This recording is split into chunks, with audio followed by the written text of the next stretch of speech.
Number 5 says that small boxes can be made by folding cardboard shaped like this. And suppose we want to build a box with a volume of 1 cubic meter. If we cut this shape out of a rectangular piece of cardboard, which is the gray shaded area, I guess that being the total area, I would assume, maybe. It says, what dimensions of the box will minimize the total area of the original piece of cardboard? Yeah, I guess if we draw out a 3-dimensional box, it would be y, y, and x, right? So then we'd want the volume to equal 1, which would be x, y squared. So then the area of the cardboard box, I'm going to reference that drawing since we've already got it, and I'm going to just do a really terrible job of redrawing it. So the original area of the cardboard piece is equal to 1 x length and then a y length on either side, right? So we could state that as x plus 2y. If you were to unfold this box, like looking at the picture that they show us there, does it make sense why this is the length of the original cardboard piece, that total gray box? Yeah. Okay. Yeah.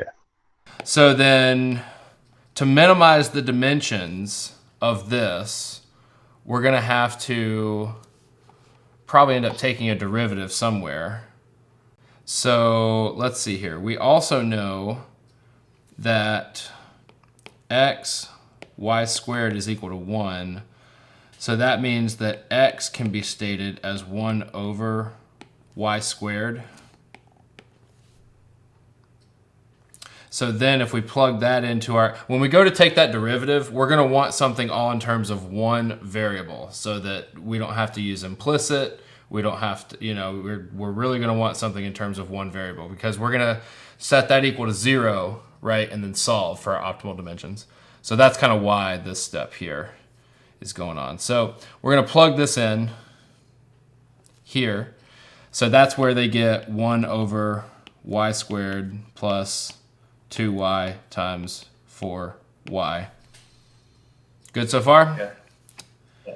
So then we end up with area equal to, that'll be 4 over y plus, that'll be 8y squared.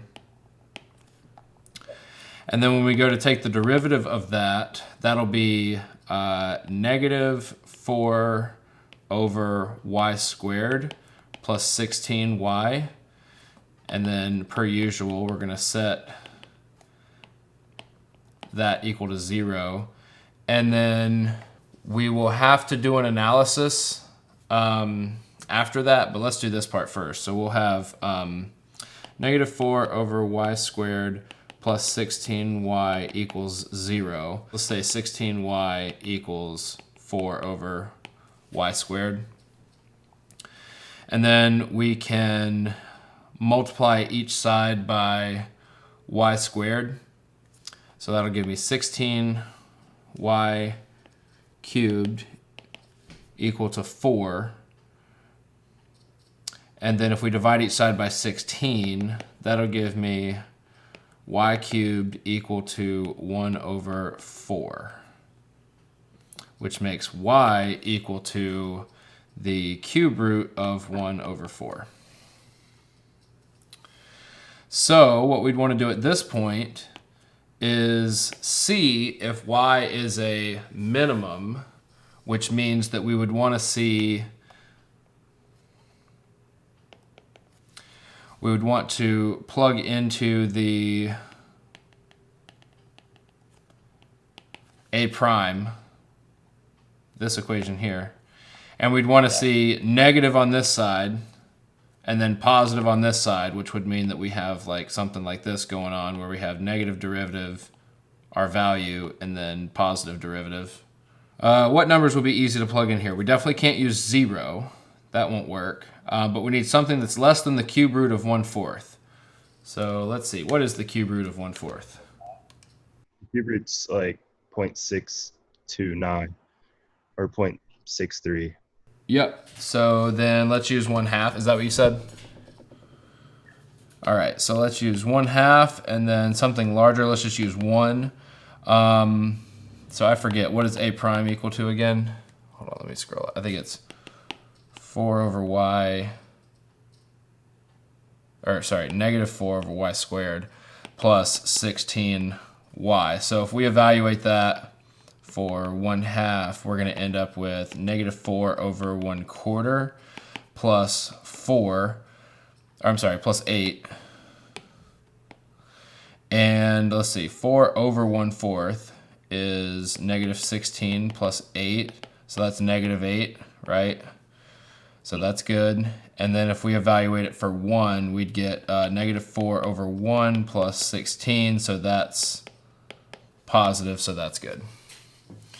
So we've proven now through this analysis that this is indeed a minimum of the area prime equation that we generated.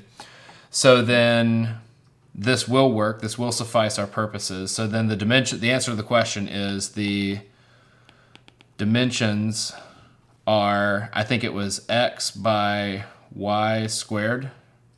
So here's your answer. X equals 1 over cube root of 1/4. Y equals cube root of 1/4. That should do it.